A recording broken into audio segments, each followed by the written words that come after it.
How to create a photo collage in Facebook Story. Hey everyone, welcome back to the channel. In today's video, I'll show you how to create a photo collage on your Facebook Story. So now, without further ado, let's get started. So first thing first, open the Facebook app on your phone and make sure that you're logged in to your account.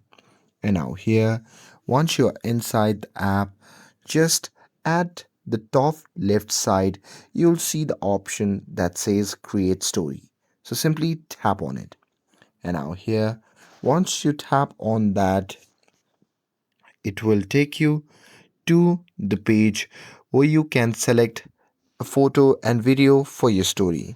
So there you can simply choose the photo or the video for your story, and here,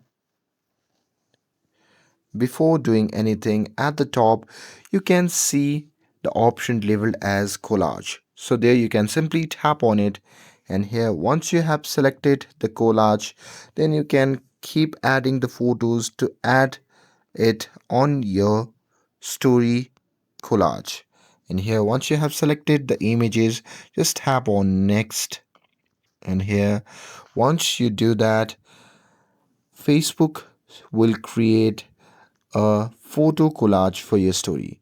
So here you can see it and set it as you like, and after that you can edit by adding stickers, text, musics, by mentioning someone, and if you like you can add even more photos. And here once you're done with it, you can just tap on share to share your story, and your photo collage will be visible to your friends on Facebook as well. And that's it. That's how you can create a photo collage on Facebook story. With this, if you found this video helpful, then don't forget to like, share and subscribe to get updated for more videos. Thanks for watching, and I'll see you in the next video.